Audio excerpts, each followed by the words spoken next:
8 years ago, on the 1st of March, 10 states came together in Islamabad, Pakistan, to emphasize the importance of trade liberalization and regional integration. However, this was neither the first nor the last gathering of these diverse yet like-minded governments. United under the Economic Cooperation Organization, or ECO, the member states have long shared common goals and ambitions. It was in 1964 that they first recognized the need for partnership.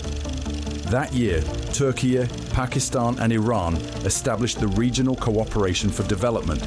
But with the revolution in Tehran, it was no longer functional. It took these same three countries 21 years to assemble once again in 1985 and launch a similar organization with the same vision. Right after the collapse of the Soviet Union, 7 new members, Afghanistan, Azerbaijan, Kazakhstan, Kyrgyzstan, Tajikistan, Turkmenistan, and Uzbekistan, joined ECO on the 28th of November, 1992. The date of the expansion to its present strength is referred to as ECO Day. ECO aims to foster sustainable economic growth, regional integration, and development across various sectors, including trade, energy, transportation, and agriculture. The organization's headquarters is located in Tehran, Iran. ECO operates through various initiatives and programs, including trade facilitation, transport and infrastructure, energy cooperation, agriculture and environment, cultural and technical collaboration. The ECO's goals are outlined in the Izmir Treaty, its main governing document. The organization aims to reduce trade barriers within the ECO region and promote both regional and global trade through free trade agreements. Since 7 out of 10 ECO members are landlocked, it is vital for these countries to develop and enhance mutual cooperation in the fields of transportation and communications. The organization aims to improve road, rail, and port connectivity.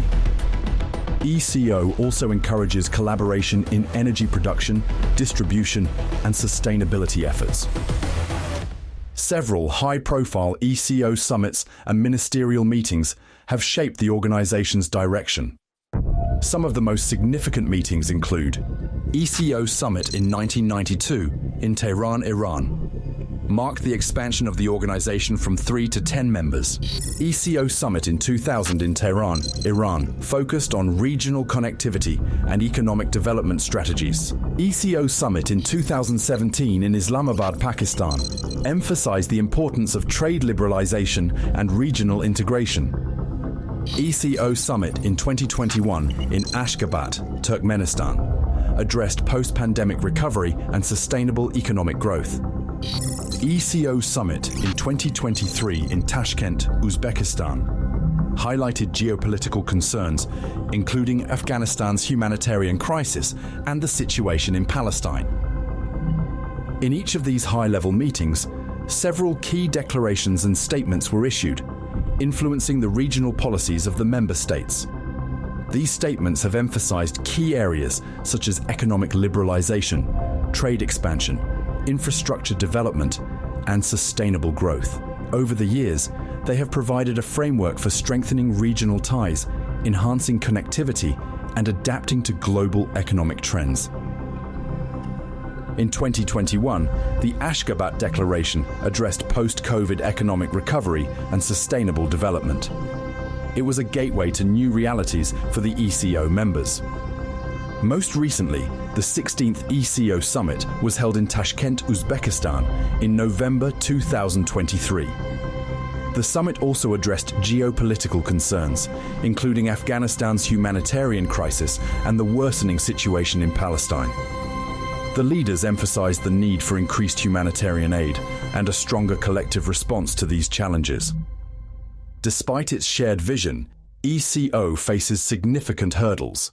ECO member states are situated in a region vulnerable to climate change and suffer from environmental crises. Asad Majid Khan, Secretary General of the Economic Cooperation Organization, stated that as developing economies, the ECO states also need to undertake transformation and transition. We bring together, I think, a unique group of countries where we house countries that are most vulnerable or are in the top 10 in terms of their vulnerability to climate change, and also countries that suffer from land degradation, are facing water stress also. We are also seeing, not just in Pakistan but in Central Asia also, the glacial melt on account of global warming. So it's really, I think, a whole menu of climate change related threats that one can think of that you get to see if you go through and look at the countries of the region. And that is what makes, I think, the region-wide cooperation very, very important, critical, and ECO supposed to play. The Secretary General believes that for ECO, climate change is an existential issue. For that reason, Asad Khan looks forward to working very closely with the member states. The organization is an observer to 3 important conventions: the Convention on Biological Diversity, the Desertification Convention, and the UNFCCC. Asad Khan emphasized that the climate issue needs to be tackled collectively, responsibly, and globally. According to him, that's where the interests of the region lie. Although there is one more challenge for the organization.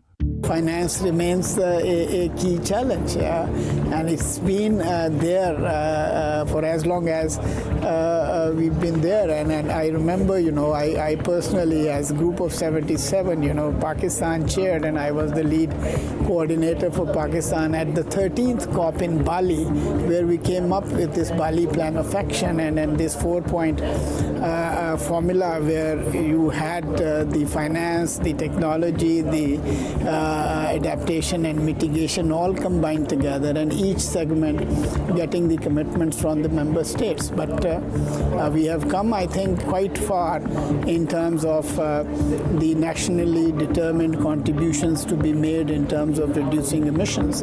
I think it's about time that we also get some firm commitments on the financing, without which I think we will not be able to move both on the adaptation front as well as on the mitigation front. To overcome given environmental and economic issues, the ECO members must unite their efforts and act unanimously. Nevertheless, diverse membership includes countries with different political and economic policies, leading to challenges in regional cooperation.